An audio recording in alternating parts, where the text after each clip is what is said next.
Hey, how's it going? In this video, I'll tell you how I made my face more majestic in a 2 years time period and how I went from this to this in about 2 months. Let me grab some water real quick. I'll give you 2 tips to transform your face. One will take a little bit longer, but I want it now than the other, and the other, even though it's a lot more work, will give you very fast results. So now that you have a reason to listen to me, put this video on full screen because it's going to be the most important video on transforming your face that you ever watch. And I know your attention span is kind of messed up right now, so let's add some music.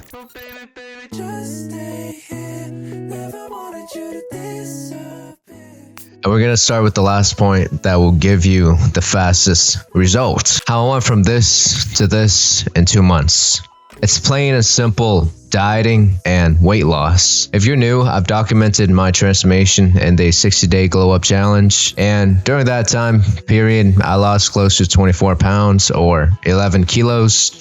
You can't even see my jawline. So the first thing that got my face to change so much in 2 months period is just to lose weight. Pretty obvious, and you probably know that already. But a majestic face is just a lean out face at the end of the day. If you look at all the handsome actors and men, majority of them have a pretty chiseled and lean out face. Some people are blessed with better face fat distributions than others. I am not an example of this. I have very poor fat distribution on my face. Even though my body is pretty lean, my face still stores a high fat percentage. A counterexample of this would be my long lost brother King Henry. His face is as chiseled as it can get, however his abs are nowhere to be seen. why not? For us that are not blessed with crazy face genetics, the only option to get a majestic face is to lean up to the point where your face is chiseled without having to try. This means lose weight. For me right now, even though I'm lean everywhere, I believe I need to drop close to another 10 to 15 pounds to have the hollow cheeks with a resting face. My honest advice with no filter and no bullshit is just to get into more cardio and get your diet in check. Now you might ask, what do you eat? Right? You can follow any diet at the end of the day. As long as you're just eating less food than your body needs to maintain its weight, you lose weight. The diet that has worked for me is the high fat, high protein, and low carb diet. It's just much more satiating and I've gotten great results with it, and that's what I recommend. I do 10,000 steps a day and sprinkle in 3 to 4 cardio sessions a week on top of that with mini gym sessions.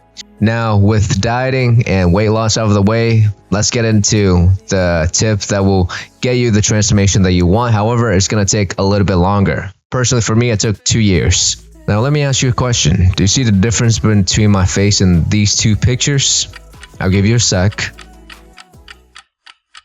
If you guess right, you earn some brownie points. But my jaw simply got wider and my face protrude forward a lot more. If you look at all masculine and attractive faces, you see that their jaws are usually developed and muscular. The front part of their face are very prominent and protrude forward. This is in contrast to an underdeveloped face and an inwardly protruding front profile. Now, thing is, I used to be a chronic mouth breather and did little to no face exercises, so my face looks like this.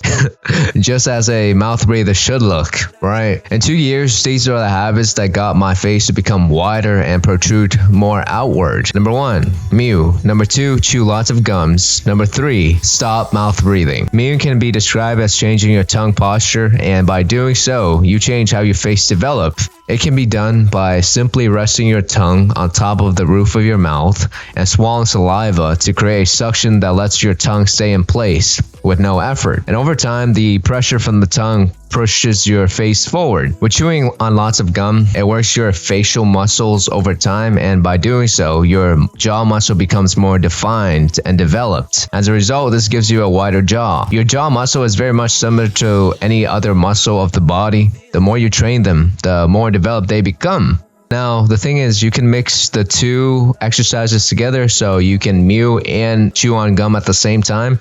This is simply called tongue chewing. Essentially, instead of chewing with your teeth, you want to roll a piece of gum into a ball with your tongue, and then, again, use the tongue to press it up against the roof of your mouth. Squeeze it flat. Roll it up. Squeeze it flat. repetitively. As far as stopping mouth breathing, that's pretty self-explanatory. You cannot mew if you open your mouth to breathe. Now, you might encounter some problems if you're a chronic mouth breather like I was. You simply cannot breathe with your nose, especially at nighttime, because your nasal air passage has not developed properly from the years of mouth breathing. What I recommend is just to push through the discomfort early on and continue to breathe with your nose, because over time, even though it seems like you're not getting a lot of air, your body will adapt to your habitual changes. The act of breathing out of your nose, and will dilate your nasal passages so that breathing with your nose becomes much easier. And that's pretty much it. Number 1, for short-term changes, lose weight and then make sure your diet is on point. And number 2, for long-term changes, make sure to mew, chew gum, and breathe with your nose to develop your facial muscles. If you want to learn more about how you can make a full body transformation and not just to transform your face, consider joining the Gone Bad Club via the school community. And I have a full guide on there right now. It's free to join for now. And yeah, I'll see you next time. All right.